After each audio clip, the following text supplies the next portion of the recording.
Hello दोस्तों, कैसे हो आप लोग। आशा करता हूँ कि अच्छे ही होंगे। और मेरी एक नेक्स्ट वीडियो में आप लोगों का स्वागत है, जिसमें आपको कॉम्प्लेक्स नंबर के सारे कॉन्सेप्ट प्रोवाइड करवाऊँगा।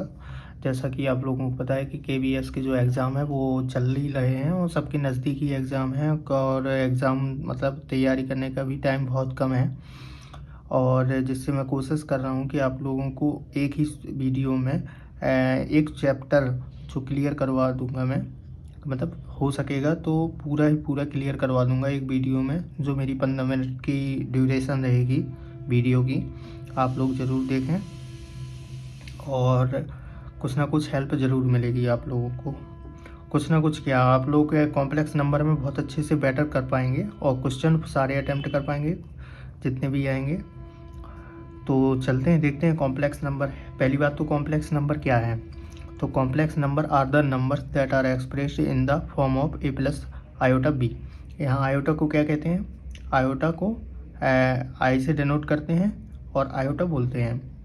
तो आयोटा नंबर एक मतलब आयोटा सॉरी तो कॉम्प्लेक्स नंबर ऐसा संख्या का युग्म होता है जिसमें रियल पार्ट भी होते हैं और इमेजिनरी पार्ट भी होते हैं। तो ए को हम रियल पार्ट कहते हैं, जो आयोटा बी है उसको इमेजिनरी पार्ट कहते हैं।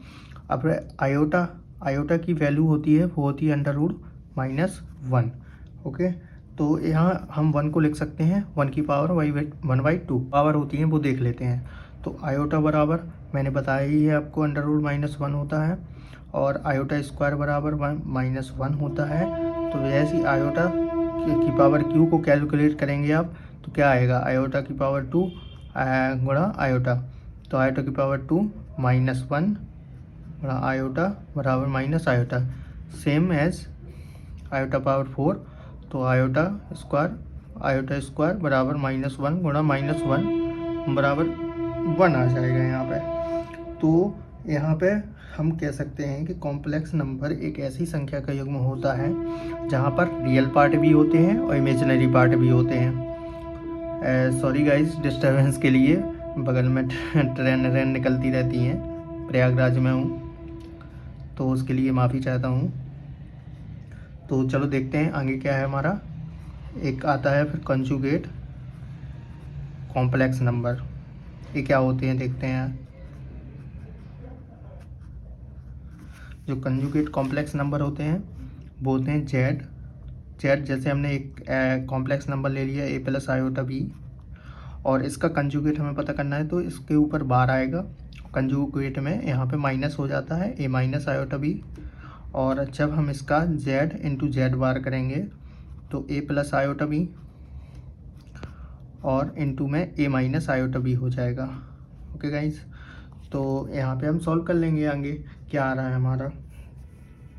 ठीक है, तो जो ऐसी समस्या संख्याएँ होती हैं, ऐसी कॉम्प्लेक्स संख्याएँ होती हैं जिनका रियल पार्ट आपस में बराबर होता है और जबकि इमेजिनरी पार्ट में चिन्ह में अंतर होता है। कॉम्प्लेक्स नंबर होता है उसमें पॉजिटिव होता है और जो कॉम्प्लेक्स नंबर का जो कंजुगेट होता है उसमें नेगेटिव चिन्ह होता है। रिजल्ट देख लेते हैं, रिजल्ट क्या निकल के आते हैं।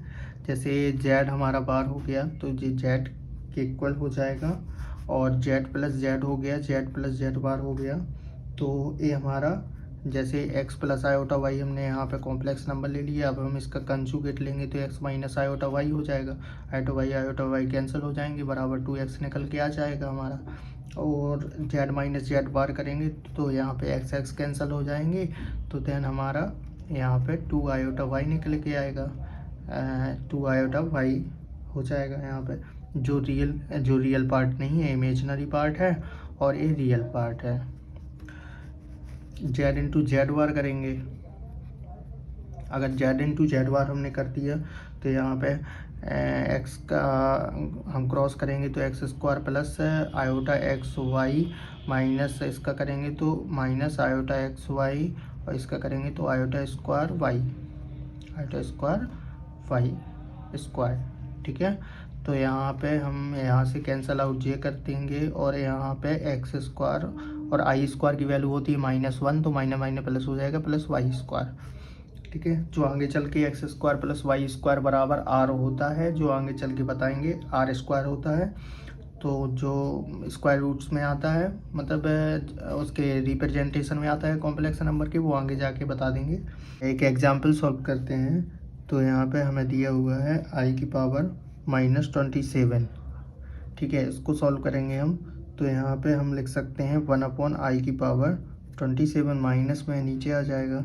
देन इसको हम लिख सकते हैं i⁻1/i² 13 आयोटा। देन आयोटा की पावर 27 तो हुआ। तो यहाँ पे हम लिख सकते हैं 1/ इसकी वैल्यू -1 आएगी, बिकॉज यहाँ पे ऑड है। अगर इवन होता तो पॉजिटिव आती, तो -1 इंटू में आई, तो यहाँ पे हो जाएगा 1/ आयोटा। आयोटा के ऊपर हम ऊपर और नीचे दोनों क्रॉस कर देते हैं, तो आयोटा अपॉन आयोटा क्रॉस में 1/ आयोटा, तो यहाँ पे आयोटा बटे आयोटा स्क्वायर, और आयोटा स्क्वायर की वैल्यू होती है -1, तो माइनस ये है तो +1 हो जाएगी, तो यहाँ पे आयोटा आंसर आ जाएगा। दोस्तों अब हम देखते हैं कॉम्प्लेक्स नंबर का जो रिप्रेजेंटेशन होता है वो कितने प्रकार से होता है। Types of representation of complex number. तो जो होता है रिप्रेजेंटेशन वो 3 प्रकार से होता है। ज्योमेट्रिकल होता है, पोलर फॉर्म में होता है जिसको हम ट्रिगोमेट्रिकल फॉर्म भी कहते हैं, और यूलर फॉर्म में होता है जिसको हम एक्सपोनेंशियल भी कहते हैं। तो पहला देखते हैं ज्योमेट्रिकल फॉर्म में क्या होता है। इसको हम आर्गन डायग्राम में पूरा रिप्रेजेंट करते हैं। तो सबसे पहले हम दो परपेंडिकुलर लाइंस लेते हैं जिसको हम एक्स ओ और एक्स डैश कहेंगे, और वाई ओ वाई डैश कहेंगे, और फिर हम एक पी को ऐसा रिप्रेजेंट करेंगे कि जो ओ से और पी तक एक एंगल थीटा बनाए, जो ओ एक्स के लेफ्ट हैंड साइड में हो।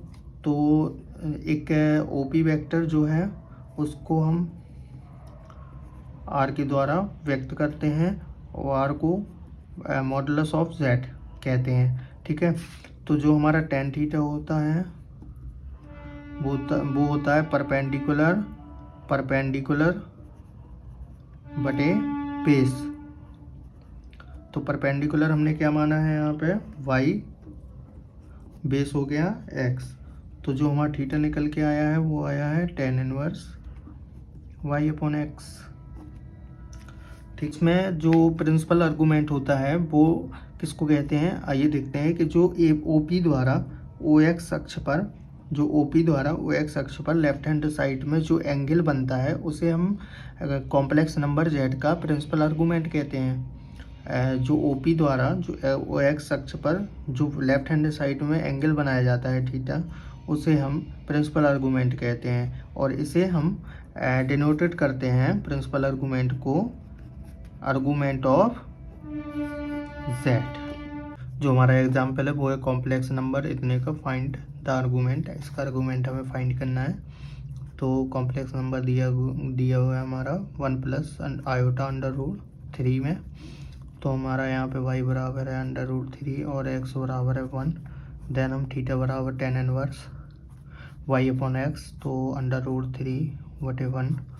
यहाँ पे हमारा थीटा बराबर tan इनवर्स √3 होती है π/3 की वैल्यू, तो tan इनवर्स tan π/3। थीटा बराबर हमारा यहाँ पे π/3 आ चुका है। आर्गूमेंट ऑफ जेड है, आर्गूमेंट ऑफ जेड।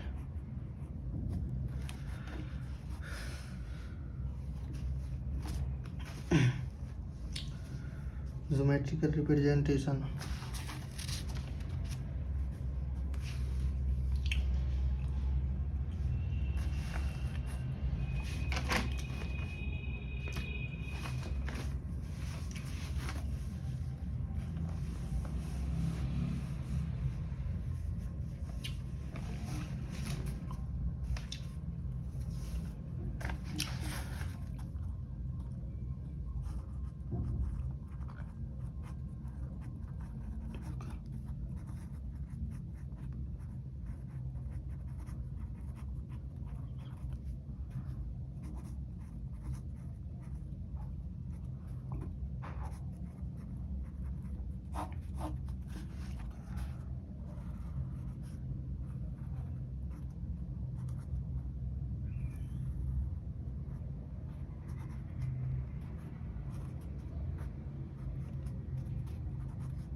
हम देखते हैं अब ज्योमेट्रिकल रिप्रेजेंटेशन कैसे होता है, और जिसको हम पोलर फॉर्म भी कहते हैं। तो इसमें हम आर्गन प्लेन लेंगे एक, और जिसमें हम एक ओपी वेक्टर बनाएंगे और जिसकी एक परपेंडिकुलर लाइन एक्स अक्ष पर हम ड्रॉ कर देंगे।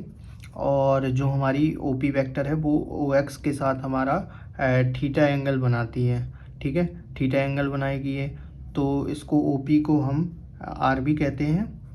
पिछले जो हमने फॉर्म पढ़ा था उसमें हमने बताया था कि जो ओपी वेक्टर होता है उसको आर कहते हैं, और आर बराबर होता है mod of Z, modulus function होता है जेड का। ठीक है, तो हम यहाँ पे कोई भी एक complex number a plus iota b ले लेते हैं। तो जो हमारा ए होगा वो होगा ओ से एक्स अक्ष वाला डिस्टेंस, और जो बी होगा वो होगा वाई वाला। ठीक है, तो हम इसका जो रिप्रेजेंटेशन होता है पोलर फॉर्म में, वो एक पॉइंट होता है ए बी, कोई बिंदु पी ए बी पॉइंट है, और ए बी समतल में। ठीक है, यहाँ पे पूरा रिप्रेजेंटेशन डायग्राम से हम देखते हैं कि जो समकोण त्रिभुज है, समकोण त्रिभुज पी ए ओ में, पी ए ओ में, तो मैं यहाँ पे जो कॉस थीटा है, कॉस थीटा बराबर होता है बेस अपॉन, बेस क्या है अपना ओ ए, बेस अपॉन हाइपोटेनस। तो यहाँ पे हाइपोटेनस अपन ने क्या लिया आर, तो यहाँ पे सिंपली हो जाएगा ए अपॉन आर।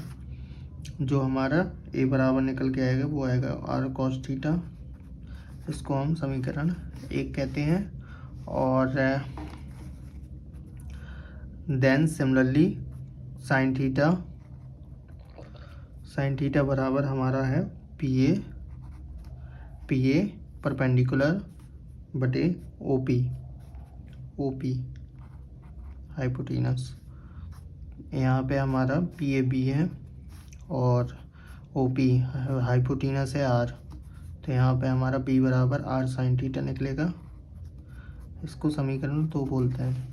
ठीक है, तो यहाँ पे जो हमारा कॉम्प्लेक्स नंबर है जेड, ए बराबर निकल के आया हमारा आर कॉस थीटा। इसमें वैल्यू को डब करेंगे ना, तो r cos theta plus iota, b का मान आया है आर साइन थीटा, और जेड बराबर आर हम कॉमन ले लेंगे, cos theta plus iota sine theta.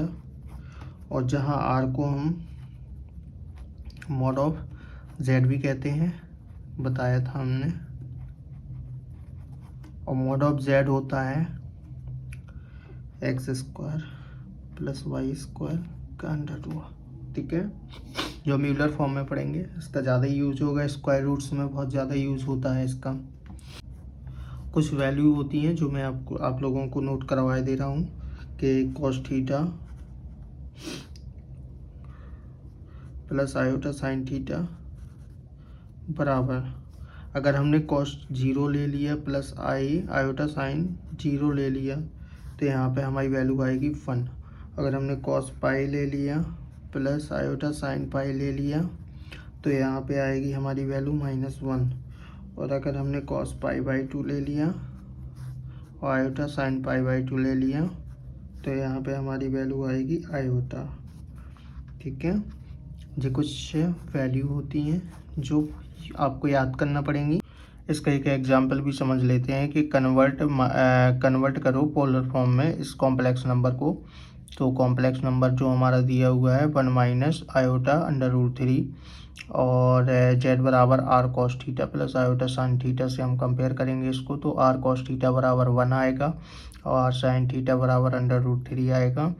Are square बराबर होता है एक्स स्क्वायर प्लस वाई का स्क्वायर, तो एक्स स्क्वायर प्लस वाई का स्क्वायर, तो आर बराबर हमारा 2 आ जाएगा। टेन थीटा बराबर निकालेंगे तो वाई अपॉन एक्स, तो अंडर रूट 3 अपॉन 1, तो यहाँ पे थीटा बराबर आ जाएगा हमारा पाई बाई 3, थीटा बराबर टेन इनवर्स रूट 3, तो थीटा बराबर पाई बाई 3, और आर का मान हमें पता है तो हम यहाँ पे रख देंगे, तो हमारा पोलर फॉर्म में कन्वर्ट हो जाएगा।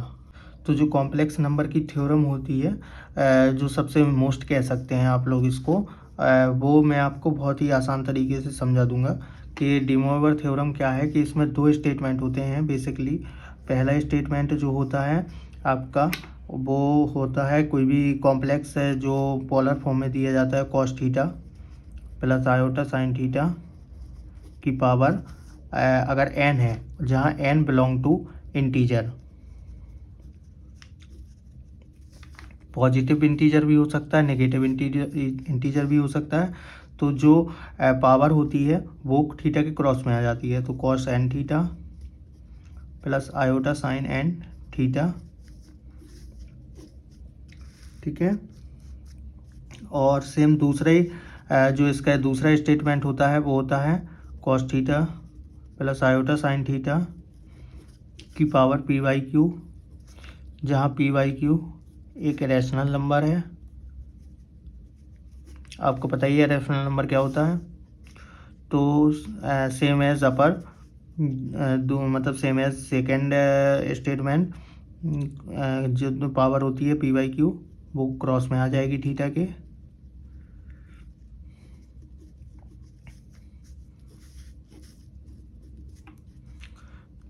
डी मोइवर थ्योरम में सिर्फ दो ही स्टेटमेंट होते हैं। पहला जिसमें n पावर होती है और दूसरा जिसमें पी वाई क्यू पावर होती है, और दोनों थीटा के क्रॉस में आ जाती हैं, ठीक है। कॉम्प्लेक्स नंबर के रूट्स होते हैं, कितने टाइप्स के होते हैं, वो थ्री टाइप्स के होते हैं। कि तो पहला होता है स्क्वायर रूट्स, क्यूब रूट्स और nth रूट्स ऑफ यूनिटी। जो कॉम्प्लेक्स नंबर के रूट्स होते हैं वो तीन प्रकार के होते हैं। तो चलिए हम इसको देखते हैं। तो पहला है हमारा स्क्वायर रूट्स। स्क्वायर रूट्स में क्या होता है कि अंडर रूट जेड बराबर, इसको हम जेड की पावर 1/2 लिख सकते हैं, ठीक है। तो हम स्क्वायर रूट्स किसी भी कॉम्प्लेक्स नंबर का कैसे फाइंड करते हैं। माना कि एक कॉम्प्लेक्स नंबर है जेड बराबर a प्लस आयोटा b, इसका हमें कॉम्प्लेक्स नंबर पता करना है। तो कॉम्प्लेक्स नंबर वो स्क्वायर रूट्स नंबर पता करना है। तो mod of z plus a, इसका अंडर रूट होगा upon 2 plus minus iota under root mod of z minus a upon 2। एक किसी भी कॉम्प्लेक्स नंबर का स्क्वायर रूट निकालने का फॉर्मूला है, ठीक है। और इसका दूसरा भी तरीका है जो मैं आपको एक एग्जांपल से बताऊंगा। आपको यहाँ पर पता है कि मॉड ऑफ जेड बराबर क्या होता है। मॉड ऑफ जेड बराबर होता है अंडर रूट ए स्क्वायर प्लस बी स्क्वायर, इसका स्क्वायर प्लस बी का स्क्वायर। तो मॉड ऑफ जेड आ जाता है। और जो यहाँ पे ए है वो ए है, और एक बार माइनस करना है एक बार प्लस करना है। तो इसको ए को हम एक बार इससे प्लस कर देंगे, इससे माइनस कर देंगे सेकेंड वाले टर्म में, इमेजिनरी पार्ट में। तो हमारा यहाँ पे स्क्वायर रूट्स निकल के आ जाएगा, ठीक है। और एक हम एग्जाम्पल लेते हैं जिसमें हम आपको समझा देंगे इसका दूसरा तरीका क्या है। लेकिन ये तरीका सबसे बेस्ट है, दूसरा तरीका थोड़ा लेंदी है लेकिन वो भी अच्छा है, ये भी अच्छा है। ये ज़्यादा अच्छा लगेगा, सॉल्व इससे जल्दी होंगे क्वेश्चन, लेकिन उससे थोड़ा मैंने यहाँ पे एक एग्जाम्पल लिया है 3 + 4 आयोटा का हमें स्क्वायर रूट्स ज्ञात करना है।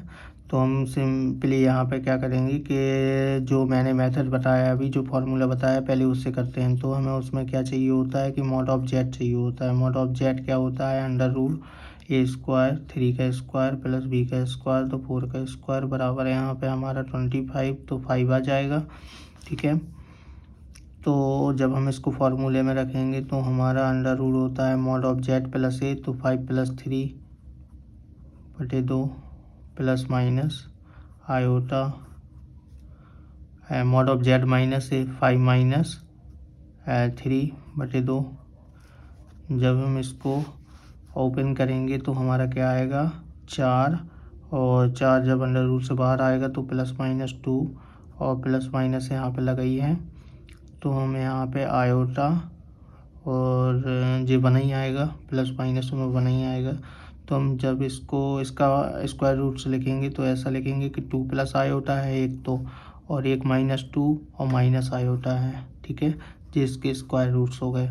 अब जो हमें और दूसरा मेथड है वो थोड़ा लेंदी है, चलो उसको भी देखते हैं। उसमें कुछ नहीं करना है गाइस। जैसे हमें 3+4 आयोटा दिया गया है तो हमें x प्लस आयोटा वाई बराबर दिया गया है 3+4 आयोटा। देन इसके बाद हमें इसका स्क्वायर कर देना है, तो x square minus y square plus 2 iota x y हो जाएगा, क्योंकि यहाँ पे आई स्क्वायर हो जाएगा तो माइनस आई स्क्वायर बराबर होता है -1, जो कि मैंने आपको बताया है। तो यहाँ पे 3+4 आयोटा दिया गया है। अब हमें जो रियल पार्ट और इमेजिनरी पार्ट का कंपेयर कर देना है, तो x square minus y square real part हमें मिलेगा 3 और इमेजिनरी पार्ट का करेंगे तो 2xy बराबर मिलेगा हमें 4। तो हमें xy बराबर 2 लिख सकते हैं। ये हमारी सेकंड इक्वेशन हो गई, ये फर्स्ट इक्वेशन हो गई। तो हम x square plus y square को क्या लिख सकते हैं, under root x square minus y square का होल स्क्वायर, और यहाँ पे हम लिख सकते हैं +4 एक्स स्क्वायर वाई स्क्वायर।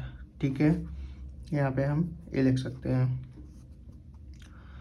तो हमने यहाँ पे x square minus y square निकाल रखा है क्या, 3। तो अंडर रूट 3 का स्क्वायर करेंगे, और यहाँ पे हमने निकाल रखा है एक्स वाई बराबर 2, तो यहाँ पे 4 हम बाहर ले लेंगे, 2 का स्क्वायर कर देंगे, तो ये हो जाएगा 16, ये हो जाएगा 9, तो यहाँ पे आ जाएगा हमारा 5।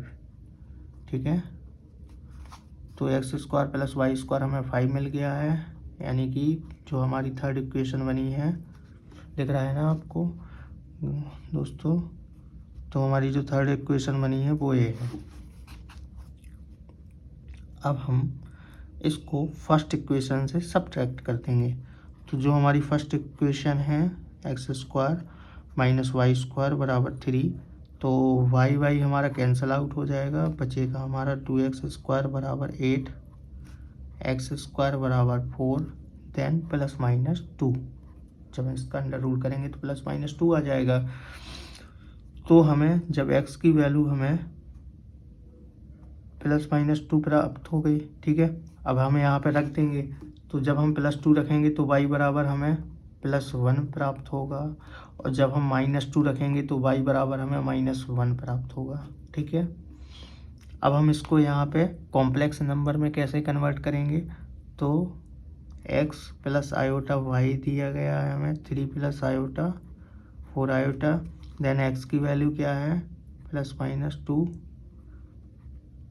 देन y की वैल्यू +-1 इंटू आयोटा।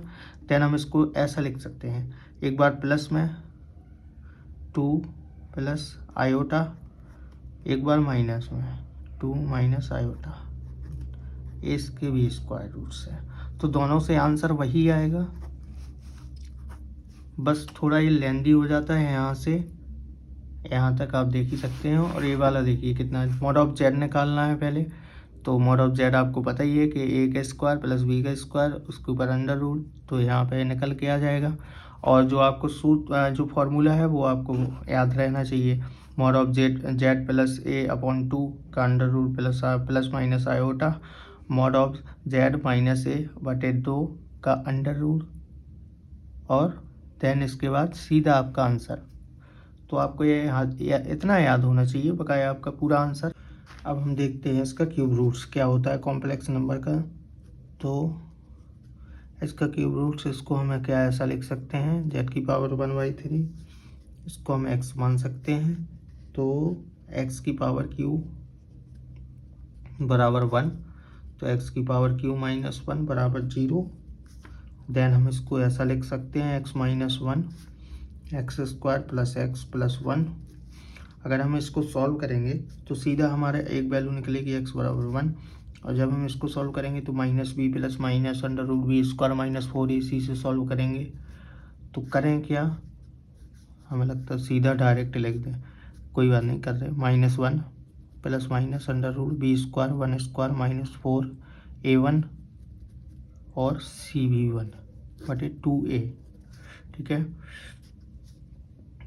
तो हमारा यहाँ से निकल के आएगा -1 प्लस -√1 - 3n -√3/2। और आपको बताया था कि i बराबर होता है अंडर रूट -1। तो इसके अंडर रूट -1 अंदर है, तो हम इसको बाहर निकाल लेंगे।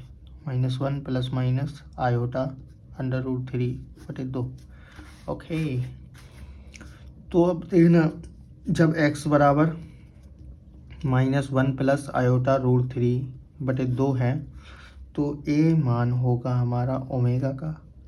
तो जब x बराबर -1 माइनस आयोटा रूट 3/2 है तो a मान होगा हमारा ओमेगा स्क्वायर का। ठीक है, जो क्यूब रूट्स ऑफ यूनिटी की जो हमारे यूनिट हैं वो है 1 ओमेगा एंड ओमेगा स्क्वायर। इसकी कुछ प्रॉपर्टी होती हैं जो मैं आपको आगे बता रहा हूँ।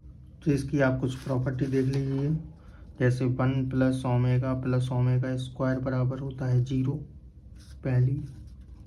दूसरी, ओमेगा क्यूब बराबर होता है 1।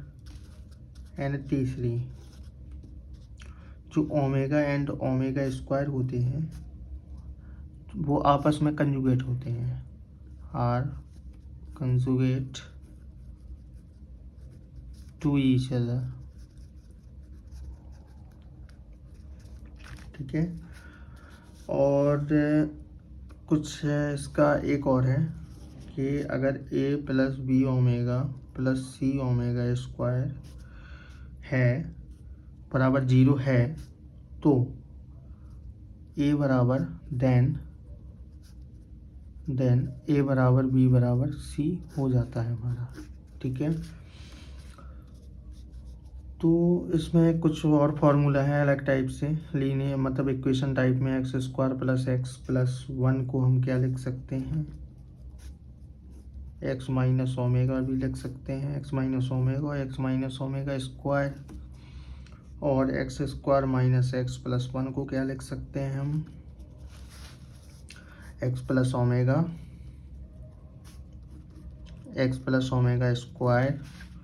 और x² plus xy plus y square को क्या लिख सकते हैं हम, x माइनस ओमेगा y और x minus omega square y।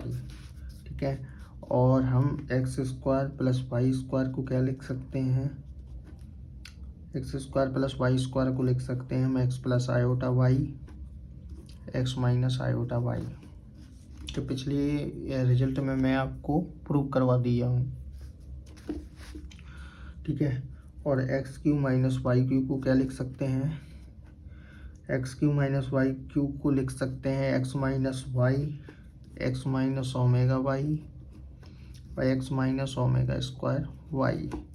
और x³ प्लस y³ को क्या लिख सकते हैं, x प्लस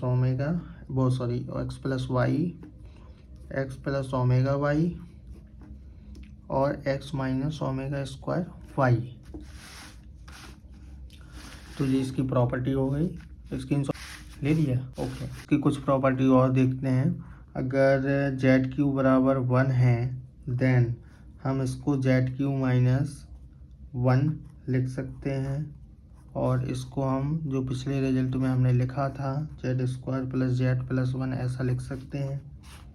वही फॉर्म है, z वहाँ x यहाँ z, अंतर कुछ नहीं है। z बराबर वही हम माइनस b प्लस करके निकालेंगे अंडर रूट। ठीक है, यहाँ ऐसा लिख सकते हैं -1 प्लस माइनस आयोटा रूट 3/2। तो हम यहाँ पे z को कन्वर्ट करेंगे 3 पार्ट में। एक तो हमारी z बराबर 1 वैल्यू यहाँ से आई और 2 वैल्यू हमारी यहाँ से आएंगी, एक तो ओमेगा आएगी, एक ओमेगा स्क्वायर आएगी। ठीक है, तो एक 1 आई, एक ओमेगा आई, एक ओमेगा स्क्वायर आई।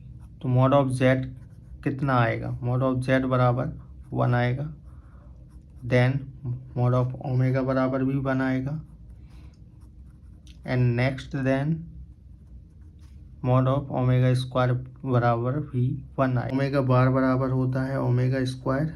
ठीक है, ओमेगा बार बराबर होता है ओमेगा स्क्वायर, और जो इसका ओमेगा की पावर ओमेगा बार बराबर हम ऐसा भी लिख सकते हैं कि 1/ओमेगा। ठीक है, ये दो प्रॉपर्टी आप याद करना, ये क्वेश्चन में ज़रूर यूज़ होती हैं, बहुत ज़्यादा यूज़ होती हैं। ठीक है, तो और सब मैं आपको बता ही दिया हूँ कि ओमेगा क्यू बराबर 1 होता है, 1 प्लस ओमेगा स्क्वायर भी बराबर 0 होता है। ठीक है, अगर हमारा जो क्वेश्चन है वो फॉर्मेट कुछ ऐसे में है कि अगर दिया है 1 प्लस ओमेगा की पावर आर प्लस ओमेगा की पावर 2r, देन हमारा आंसर पता क्या आएगा, 3 आएगा। एक तो क्यों 3 आएगा, चलो देखते हैं। जो हमारी पावर आर है वो अगर 3n है, यानी कि मल्टीप्लाई ऑफ 3 टर्म, मतलब कि जो 3 का मल्टीप्लाई होगा, जो 3 से डिवाइडेड होगी, पूर्णतया डिवाइडेड होगी, तो उसका आंसर 3 आएगा। तो जहाँ n मल्टीपल होगा 3 का। ठीक है, और हमारी एक आंसर और आएगा 0 कब आएगा, जब r not equal to 3n, जब 3 का मल्टीप्लाई नहीं होगा। ठीक है, तो ये हमारी कंडीशन यहाँ से निकलेगी जब ऐसे फॉर्मेट में क्वेश्चन हो, और सबसे ज़्यादा अच्छा जब 3 के मल्टीप्लाई में हो, तब आपका आंसर 3 आएगा। ठीक है, और एक और फॉर्मेट है ओमेगा की पावर r प्लस ओमेगा की पावर 2r, देन आंसर आएगा 2 जब r मल्टीपल होगा 3n का, और आंसर आएगा -1 जब r not equal to 3n। तो दो फॉर्मेट हैं जो आपको यूज़ होंगे। एक इसके मतलब जो इसके क्वेश्चन होते हैं वो देखने में बड़ी लेंथी होते हैं, लेकिन जो बहुत लगते हैं ना, बहुत आसान तरीके से लगते हैं। मैं आपको एक एग्जांपल देके अभी बता देता हूँ। तो चलो मैं इसका एग्जांपल लेता हूँ एक। तो दोस्तों, हमने यहाँ पे एक एग्जांपल लिया है जिसमें मल्टीपल ऑफ 3 की पावर है। ठीक है, तो इसको देखो कितने आसान तरीके से लग सकता है। पहली तो मैं आपको लेंदी वाला बताऊंगा कैसे लगता है। तो हमें दिया हुआ है Z square plus Z plus 1 बराबर 0 दिया गया है। ठीक है, जेड बराबर होता है ओमेगा एंड ओमेगा स्क्वायर, कोई भी वैल्यू हम पुट अप कर देंगे यहाँ पे, और ओमेगा रखते हैं। ठीक है, ओमेगा प्लस 1 अपॉन ओमेगा का होल स्क्वायर। सेकेंड टर्म में omega square plus 1 upon omega square का whole square, plus third term में omega cube plus 1 upon omega cube.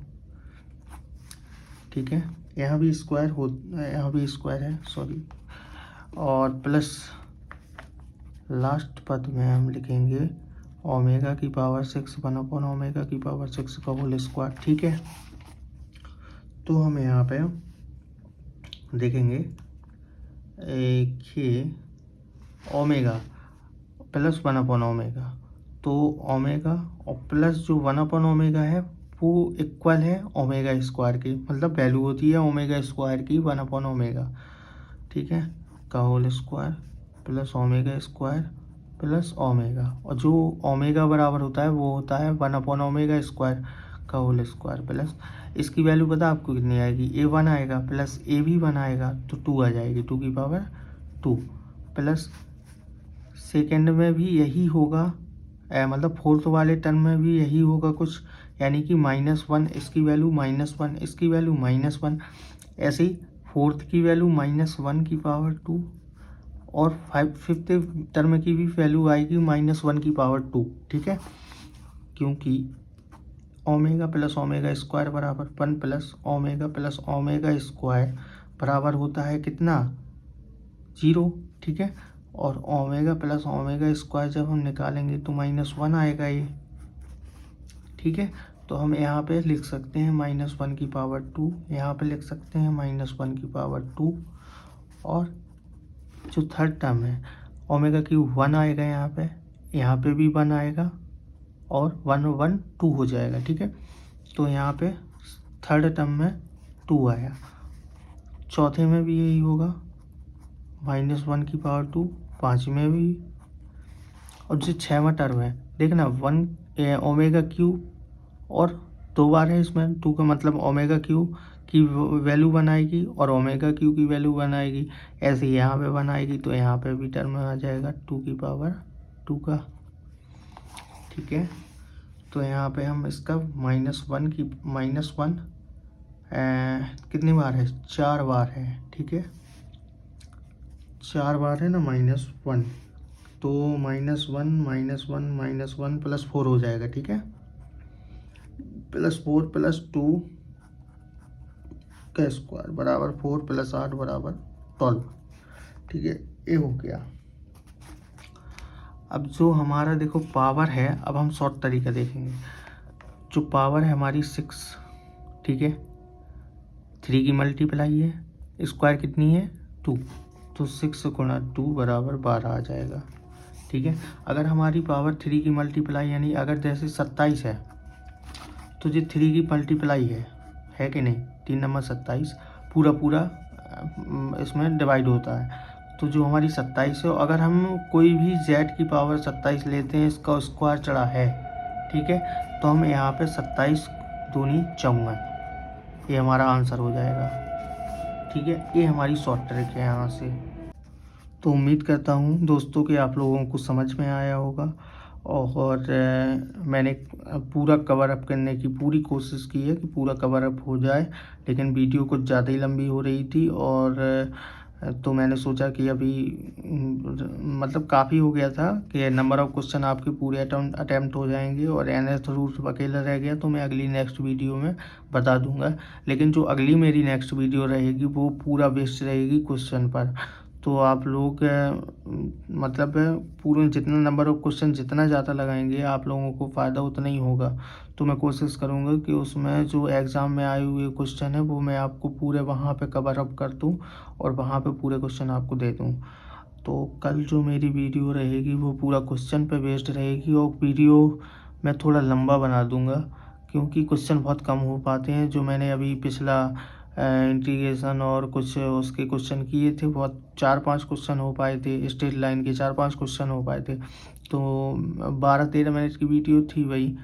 तो ऐसा कुछ नहीं है कि हर जगह है, मतलब हर जगह मटेरियल उपलब्ध है, तो बस लैंग्वेज का वो हो जाता है कि आपको मेरी लैंग्वेज अच्छी लगती है, किसी दूसरे प्लेटफॉर्म दूसरे चैनल की लैंग्वेज अच्छी लगती है, तो आपको जहाँ अच्छा लगे, जहाँ आपको कंफर्ट हो वो आप वहाँ जाओ, वहाँ की वीडियो देखो। अगर मेरी लैंग्वेज आपको अच्छी लग रही हो, मतलब हिंदी प्लस इंग्लिश दोनों में यूज़ करता हूँ, क्योंकि बच्चे भी दोनों टाइप्स के होते हैं, जो हिंदी में समझ पाते हैं वो उनको हिंदी के लिए हिंदी में समझा देता हूँ भैया आराम से, और जो इंग्लिश में समझ पाते हैं उनके लिए इंग्लिश भी रहती है थोड़ा, और थोड़ा हिंदी भी रहती है, कॉम्बिनेशन ऑफ दोनों का है। तो आप जहाँ भी आपको लैंग्वेज अच्छी लगे आप वहाँ जा सकते हैं, वहाँ की वीडियो देख सकते हैं, बस परफॉर्म अच्छा कीजिए एग्ज़ाम में। Thank you guys for watching, मिलते हैं अगली वीडियो में।